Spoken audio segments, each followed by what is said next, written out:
வணக்கம். சுப்ரீம் செய்திகளுக்காக இரா செல்வமணி. புதுச்சேரியில் துணைநிலை ஆளுநர் கைலாஷ்நாதன் தனி அரசாங்கம் நடத்துகிறார். முதலமைச்சர் மற்றும் அமைச்சர்கள் டம்மியாக செயல்படுகின்றனர் எனவும் முன்னாள் முதல்வர் நாராயணசாமி குற்றச்சாட்டு. மகளிர் தின விழாவை முன்னிட்டு புதுவை காந்தி சிலை அருகே தொடங்கி 3 கிலோமீட்டர் தூரம் நடைபெற்ற வாக்கத்தான். 300க்கும் மேற்பட்டோர் பங்கேற்பு. ஊசுடு தொகுதிக்குட்பட்ட கோனேரிக்குப்பம் ரேஷன் கடையில் இலவச ரேஷன் அரிசி அமைச்சர் சாய் ஜே சரவணகுமார் வழங்கினார். நகராட்சி நிர்வாகம் கொசு ஒழிப்பு பணியில் ஈடுபட வலியுறுத்தி இந்திய கம்யூனிஸ்ட் கட்சி தட்டாஞ்சாவடி தொகுதி குழு சார்பில் கொசுவை ஒழிக்க வலியுறுத்தியும் கொசு வலையை மூடிக்கொண்டு ஆர்ப்பாட்டம் நடைபெற்றது. இனி விரிவான செய்திகள். புதுச்சேரி துணைநிலை ஆளுநர் கைலாஷ்நாதன் தனி அரசாங்கம் நடத்தி முதல்வர் ரங்கசாமிக்கு தெரியாமல் உத்தரவிடுவது ஜனநாயகத்திற்கு எதிரானது என்று முன்னாள் முதல்வர் நாராயணசாமி குற்றம் சாட்டியுள்ளார். புதுச்சேரியில் உள்ள தனது இல்லத்தில் செய்தியாளர்களை சந்தித்த முன்னாள் முதல்வர் நாராயணசாமி, துணைநிலை ஆளுநர் கைலாஷ்நாதன் அரசு அதிகாரிகள் கூட்டம் நடத்தி தனிப்பட்ட உத்தரவுகளை பிறப்பிக்க அதிகாரமில்லை. அரசு நிர்வாகத்தை தனது கையில் எடுத்து அதிகாரிகளுக்கு ஆளுநர் உத்தரவு பிறப்பிக்கிறார். கிரண்பேடியின் செயல்பாடு போல் தற்போதைய ஆளுநர் செயல்பாடும் உள்ளது. இது உயர்நீதிமன்ற தீர்ப்புக்கு எதிரானது. ஆளுநர் கைலாஷ்நாதன் தனி அரசாங்கம் நடத்துகிறார். முதல்வர் ரங்கசாமிக்கு தெரியாமல் உத்தரவிடுவது ஜனநாயகத்திற்கும் அரசியலமைப்பு சட்டத்திற்கும் எதிரானது. முதல்வர் அமைச்சர்களை உதாசீனப்படுத்துகிறார். தங்கள் பதவியையும் நாற்காலியையும் காப்பாற்ற முதல்வர் அமைச்சர்கள் வாய்மூடி டம்மி அரசு நடத்துகின்றனர் என்றார். விதிமீறி கோப்புகள் அனுப்பிவிட்டு அதிகாரிகளை குறைகூறி தப்பிக்க முதல்வர் முயல்கிறார். நிர்வாகத்தை தலைமை வகித்து நடத்தும் முதல்வர் ரங்கசாமி அதிகாரிகளை குறை கூற முடியாது. அது தன்னைத்தானே குறை கூறுவதற்கு இணையாகும் எனவும் தெரிவித்தார். சுற்றுலா பயணிகள், மாணவர்களை குறிவைத்து கஞ்சா விற்பனை செய்யப்படுகிறது. அந்த காவல் நிலையங்களுக்கு தெரிந்தே கஞ்சா விற்பனை செய்யப்படுகிறது. இந்த ஆட்சியில் இருப்பவர்களுக்கு கஞ்சா விற்பனையை தடுக்க வேண்டும் என்றால் எந்த காவல் நிலைய சரகத்தில் கஞ்சா விற்பது பிடிக்கப்பட்டால் அந்த காவல் நிலையத்தின் அதிகாரியை இடமாற்றம் செய்ய முடியுமா என்று கேள்வி எழுப்பினார். ஆனால் முதலமைச்சர் அவர்கள் தன்னுடைய நாற்காலியை காப்பாற்றிக் கொள்வதற்காக முதலமைச்சர் என்ற போர்வையில இந்த அமைச்சர்களும் வாய்மூடி மௌனியாக இருந்து ஒரு டம்மி அரசாங்கம் புதுச்சேரி மாநிலத்தில் நடந்து கொண்டிருக்கிறது. முதலமைச்சர் ரங்கசாமி அவர்கள் 3 மாதத்துக்கு ஒரு முறை துறைகளுடைய கூட்டங்களில் பேசும் பொழுதெல்லாம் அதிகாரிகள் ஒத்துழைப்பதில்லை, எங்களுடைய திட்டங்களை அவர்கள் செயல்படுத்துவதில்லை என்று குறை கூறுகிறார். முதலமைச்சர் அவர்கள் நிர்வாகம் நடத்த திறமை இல்லாதவரா? அவர் அதிகாரிகளை குறை சொல்வதற்கு காரணம் என்ன? அதிகாரிகளுடைய பதவி உயர்வாக இருக்கட்டும், அதாவது புதிய பணியாளர்களை நியமனம் செய்வதாக இருக்கட்டும், அதற்கு தேவையான நிதியை ஒதுக்கி விதிமுறைகளுக்கு உட்பட்டு முதலமைச்சரோ அமைச்சர் பெருமக்களோ கோப்புகளை அனுப்பினால் அதிகாரிகள் கையெழுத்திடுவார்கள். விதிகளை மீறி முதலமைச்சர் எனக்கு ஒப்புதல் அளிக்கவில்லை, அதிகாரிகள் ஒப்புதல் தரவில்லை என்று அதிகாரிகளை குறை கூறி தப்பிக்க நினைக்கிறார். இது ஏற்றுக்கொள்ள முடியாது. நீங்கள் உங்களுடைய நிர்வாகத்தை நடத்துகின்ற நீங்கள் அவருடைய தலைமையில் இருக்கிறீர்கள். நீங்கள் அதிகாரிகளை குறை சொல்வது முதலமைச்சர் தன்னையே குறை சொல்வதற்காக அர்த்தம், அமைச்சர்கள் தங்களையே குறை சொல்வதற்காக அர்த்தம். அப்படி என்றால் உங்களுக்கு ஆள திறமை இல்லை என்பது தெளிவாக தெரிகிறது. GLMF Puducherry heritage round table 167, Puducherry heritage ladies circle 187 சார்பில் சர்வதேச மகளிர் தின விழாவை முன்னிட்டு புதுச்சேரி காந்தி சிலை அருகே ஆண்கள் மற்றும் பெண்கள் கலந்து கொண்ட 3 கிலோமீட்டர் நடைபயணம் நடைபெற்றது. புதுச்சேரி மாநிலம் காந்தி சிலை அருகே பீச் ரோட்டில் GLMF Puducherry heritage round table 167, Puducherry heritage ladies circle 187 சார்பில் சர்வதேச மகளிர் தின விழாவை முன்னிட்டு புதுச்சேரி காந்தி சிலை அருகே பாலின சமத்துவத்தை துரிதப்படுத்த ஆண்கள் மற்றும் பெண்கள் கலந்து கொண்ட 3 கிலோமீட்டர் வாக்கத்தான் எனும் நடைப்பயணம் நடைபெற்றது. இந்த நிகழ்ச்சியில் தலைமை விருந்தினராக பொதுப்பணித்துறை அமைச்சர் லட்சுமி நாராயணன், சட்டமன்ற உறுப்பினர் சந்திர பிரியங்கா ஆகியோர் கலந்து கொண்டு கொடியசைத்து போட்டியினை துவக்கி வைத்தனர். இதில் சுமார் 300க்கும் மேற்பட்ட போட்டியாளர்கள் கலந்து கொண்டனர். சிறப்பு அழைப்பாளர்களாக RT India chairman Kunal Chaudhary, India area 2 ACP Subhashini, RT India area 2 AST Dileep Anirudh ஆகியோர் கலந்து கொண்டு சிறப்பித்தனர். இந்த நிகழ்ச்சிக்கு லேடிஸ் சர்க்கிள் இந்தியா மகளிர் organisation, Puducherry heritage ladies circle 187 தலைவி அக்ஷயா மற்றும் இதர சர்க்கிள் நிர்வாகிகள் நிகழ்ச்சியில் கலந்து கொண்டனர்.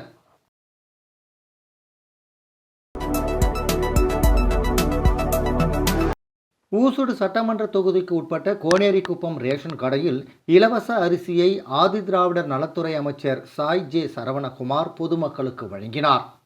புதுச்சேரியில் அனைத்து ரேஷன் கார்டுதாரர்களுக்கும் இலவச அரிசி வழங்கப்படும் என அரசு அறிவித்தது. அதனைத் தொடர்ந்து புதுச்சேரியில் உள்ள ரேஷன் கடைகளில் இலவச அரிசி வழங்கப்பட்டு வருகிறது.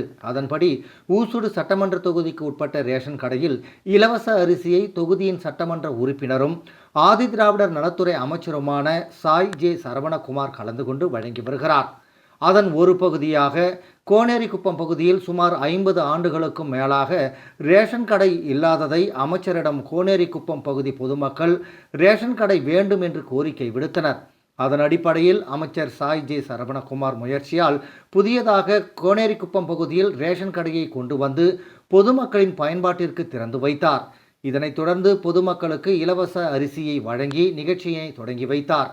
இந்த நிகழ்ச்சியில் பாஜக தொகுதி ஒருங்கிணைப்பாளர் சாய் தியாகராஜன், என்ஆர் காங்கிரஸ் தொகுதி தலைவர் ஏடிஎஸ் தாமோதரன், பாஜக பொதுச் செயலாளர் சிவசங்கரன், நிர்வாகிகள் சுகுமாரன், விஸ்வநாதன், மல்லிகா, அன்னபூரணி, விஜயன், எழில், சுந்தரமூர்த்தி உட்பட ஏராளமானோர் கலந்து கொண்டனர்.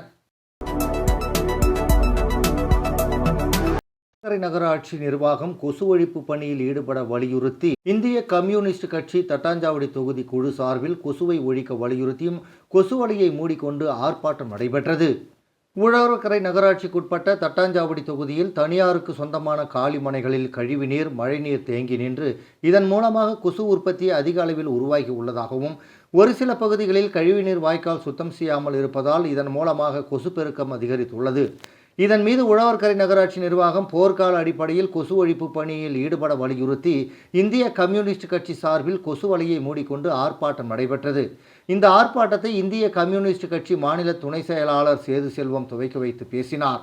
தட்டாஞ்சாவடி தொகுதி செயலாளர் தென்னரசன் தலைமையில் நடைபெற்ற இந்த போராட்டத்தில் மாநில குழு உறுப்பினர்கள் முருகன், எழிலன், ஹேமலதா, செல்வம், தொகுதி பொருளாளர் தனஞ்செழியன், தொகுதி குழு உறுப்பினர்கள் முருகன், லோகு, சுமதி, வெங்கடேசன், கிளை செயலாளர்கள் பிரதீபன் உட்பட பொதுமக்கள் பலரும் கலந்து கொண்டனர்.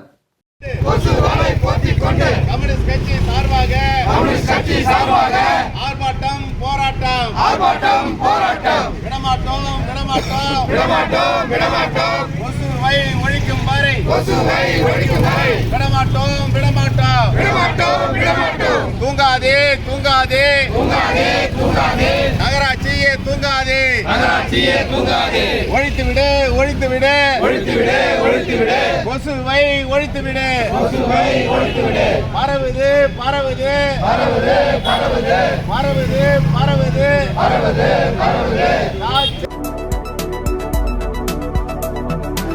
மூலகுளம் பிச்சைவேரன்பேட்டில் உள்ள கிறிஸ்ட் கலை அறிவியல் கல்லூரியில் மகளிர் தின விழா கல்லூரி வளாகத்தில் கொண்டாடப்பட்டது.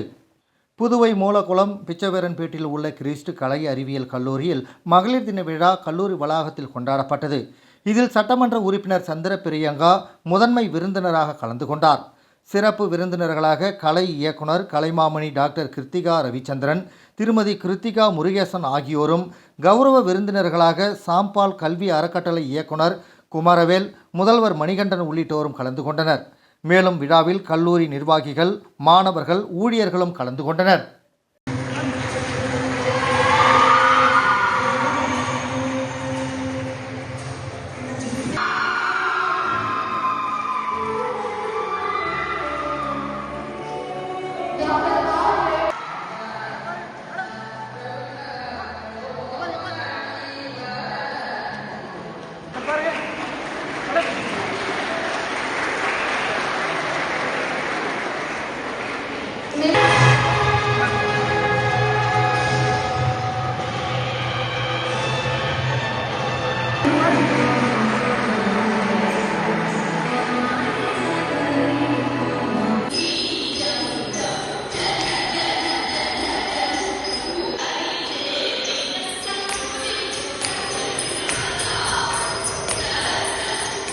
விளம்பர இடைவேளைக்கு பிறகு செய்திகள் தொடரும். தேங்க்யூ.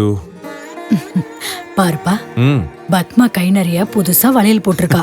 அத நீங்க எப்ப பாத்தீங்க? கோயிலுக்கு போனப்ப பார்த்தேன். ஆ? ஆ, அப்ப கோவிலுக்கு போனது சாமியை கும்பிட இல்ல. ஏன்பா ஏன் முன்னாடி வந்து நின்னு சாமி கும்பிட்டா நான் பார்க்க மாட்டேனா? ம், எனக்கும் வேணும் புது வளையல். இப்ப தங்கத்தோட விலை என்னன்னு தெரியுமா? பாரு, ஜோஸ் ஆலுகாஸ்ல இப்போ ஒரு புது ஆஃபர் இருக்கு. தங்க நகைகளின் சேதாரத்தில் பிளாட் 50% தள்ளுபடி. புரிஞ்சுதா? குட். அப்படின்னா ஜோஸ் அலுகாஸ் போலாமா? செய்திகள் தொடர்கின்றன. புதுவை அரசு பள்ளிகளில் 1ஆம் வகுப்பு முதல் 9ஆம் வகுப்பு வரை பயிலும் மாணவர்களுக்கும் +1 மாணவர்களுக்குமான 2வது பொது பருவத் தேர்வு கால அட்டவணை வெளியிடப்பட்டுள்ளது. இது தொடர்பாக புதுவையில் உள்ள அனைத்து அரசு பள்ளிகளுக்கும் கல்வித்துறை இணை இயக்குனர் சிவகாமி அனுப்பிய சுற்றறிக்கையில் புதுவை, காரைக்கால், மாஹே, ஏனாம் ஆகிய பகுதிகளில் உள்ள அரசு பள்ளிகளில் 1ஆம் வகுப்பு முதல் 9ஆம் வகுப்பு வரை மற்றும் +1 மாணவர்களுக்கு 2024-25ஆம் கல்வியாண்டுக்கான 2வது பொது பருவத் தேர்வுகள் கால அட்டவணைப்படி நடைபெறும். அதன்படி 1 மற்றும் 2ஆம் வகுப்பு மாணவர்களுக்கு மார்ச் 20ஆம் தேதியும், 3ஆம் வகுப்பு முதல் 5ஆம் வகுப்பு வரை மார்ச் 19ஆம் தேதியும் தேர்வுகள் தொடங்குகிறது. இதேபோல 6 முதல் 9ஆம் வகுப்பு மாணவர்களுக்கு மார்ச் 18ஆம் தேதியும், +1 மாணவர்களுக்கு மார்ச் 12ஆம் தேதியும் தேர்வுகள் தொடங்கப்பட உள்ளதாக குறிப்பிடப்பட்டுள்ளது.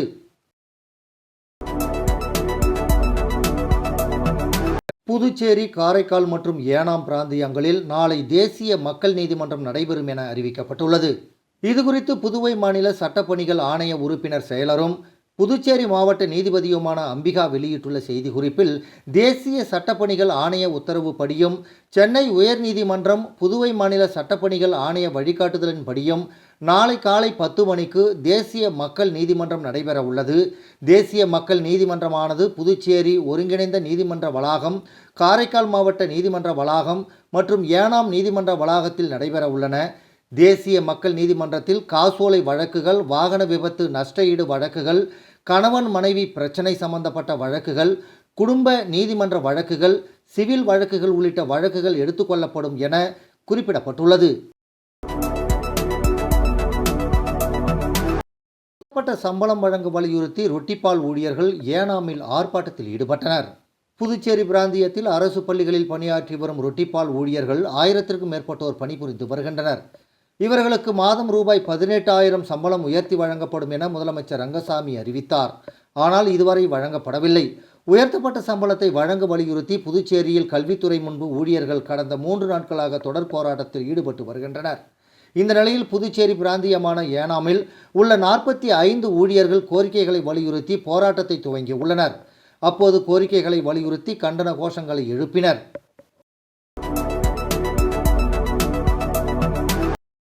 புதுச்சேரி கொங்கணவர் கலைக்கூடம் கவிதை பூங்கா சார்பில் சிவனார் இரவில் சிவகவி கலைவேள்வி 13 என்ற நிகழ்ச்சியில் வேளாண் துறை அமைச்சர் தேனி ஜெயக்குமார் பங்கேற்றார். புதுச்சேரி மாநிலம் வில்லியனூர் அருகில் உள்ள திருக்காஞ்சியில் அருள்மிகு கங்கை வராக நதீஸ்வரர் ஆலயத்துடன் இணைந்து புதுச்சேரி கொங்கணவர் கலைக்கூடம் கவிதை பூங்கா சார்பில் சிவனார் இரவில் சிவகவி கலைவேள்வி 13 என்ற நிகழ்ச்சி மாலை தொடங்கி மறுதினம் அதிகாலை வரை நடைபெற்றது. அவ்வேள்வியை வேளாண் துறை அமைச்சர் தேனி ஜெயக்குமார் தொடங்கி வைத்து திருத்தலத்தில் எழுந்தருளும் ஸ்ரீ கங்கை வராக நதீஸ்வரருக்கு திருப்பள்ளி எழுச்சி, திருத்தாலாட்டு பாடல்களை கலைமாமணி சீனு வேணுகோபால், ஹரி லட்சுமணன் மற்றும் புதுவை கலைதாசன் எழுதி இசையமைத்ததை வெளியிட்டார். அதைத் தொடர்ந்து இசை நிகழ்ச்சிகள், நடன அரங்கம், கவி அரங்கம், வழக்காடு மன்றம் என தொடர் நிகழ்ச்சிகள் நடைபெற்றன. இதற்கான ஏற்பாடுகளை ஆலயத்தினர் மற்றும் ஊர் பொதுமக்கள் துணையுடன் புதுவை கலைதாசன், கவிதை பூங்கா தலைவர் ராச விவேகானந்த பாரதி, பொருளாளர் சக்தி சேது ஜெயம், சிறப்பு தலைவர் சீனு வேணுகோபால், கொங்கணவா கலைக்கூட தலைவர் ஹரி லட்சுமணன் ஆகியோர் சிறப்புற செய்திருந்தனர். இந்த நிகழ்ச்சியில் ஏராளமான பொதுமக்களும் கலந்து கொண்டனர்.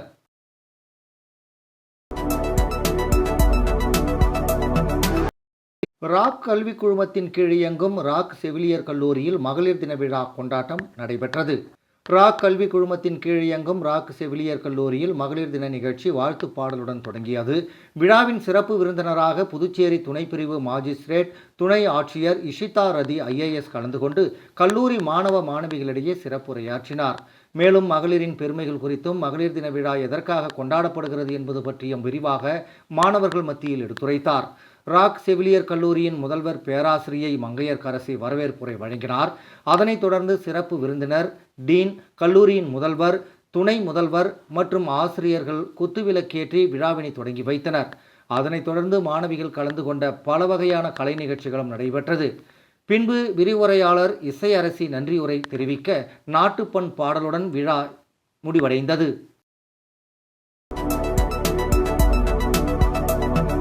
புதுச்சேரியில் ஆன்லைன் மோசடி கும்பலிடம் 4 பேர் 66,000 ரூபாயை இழந்தது குறித்து சைபர் கிரைம் போலீசார் விசாரணை நடத்தி வருகின்றனர். புதுவை லாஸ்பேட்டை குறிஞ்சி நகரை சேர்ந்தவர் மோகன்ராஜ். இவரை மொபைல் போனில் தொடர்பு கொண்ட மர்ம நபர் ஆன்லைன் வர்த்தகத்தில் முதலீடு செய்து அதிக பணம் சம்பாதிக்கலாம் என ஆசை வார்த்தை கூறியுள்ளார். இதை நம்பிய மோகன்ராஜ் மர்ம நபர் தெரிவித்த வர்த்தகத்தில் 25,000 ரூபாய் செலுத்தி அவருக்கு அளிக்கப்பட்ட டாஸ்கை முடித்துள்ளார். பின் அதன் மூலம் அந்த லாப பணத்தை எடுக்க முயன்ற போது முடியவில்லை. அப்போது அவர் மோசடி கும்பலிடம் பணத்தை இழந்தது தெரிய வந்தது. இதேபோல் திருக்கனூரை சேர்ந்த வினோத் 29,500 ரூபாய், சண்முகாபுரம் அண்ணாவீதியை சேர்ந்த ரமேஷ் 8,500 ரூபாய், மாகேவைச் சேர்ந்த ராக்கி 3,000 என மொத்தம் 4 பேர் 66,000 ரூபாயை மோசடி கும்பலிடம் இழந்துள்ளனர். புகாரின் பேரில் சைபர் கிரைம் போலீசார் வழக்கு பதிந்து விசாரித்து வருகின்றனர். மீண்டும் முதன்மை செய்திகள். புதுச்சேரியில் துணைநிலை ஆளுநர் கைலாஷ்நாதன் தனி அரசாங்கம் நடத்துகிறார். முதலமைச்சர் மற்றும் அமைச்சர்கள் டம்மியாக செயல்படுகின்றனர் எனவும் முன்னாள் முதல்வர் நாராயணசாமி குற்றச்சாட்டு. மகளிர் தின விழாவை முன்னிட்டு புதுவை காந்தி சிலை அருகே தொடங்கி 3 கிலோமீட்டர் தூரம் நடைபெற்ற வாக்கத்தான். 300க்கும் மேற்பட்டோர் பங்கேற்பு. ஊசுடு தொகுதிக்குட்பட்ட கோனேரிக்குப்பம் ரேஷன் கடையில் இலவச ரேஷன் அரிசி அமைச்சர் சாய் ஜே சரவணகுமார் வழங்கினார். நகராட்சி நிர்வாகம் கொசு ஒழிப்பு பணியில் ஈடுபட வலியுறுத்தி இந்திய கம்யூனிஸ்ட் கட்சி தட்டாஞ்சாவடி தொகுதி குழு சார்பில் கொசுவை ஒழிக்க வலியுறுத்தியும் கொசு வலையை மூடிக்கொண்டு ஆர்ப்பாட்டம் நடைபெற்றது. இந்த செய்தி அறிக்கை இத்துடன் நிறைவு பெறுகிறது. வணக்கம்.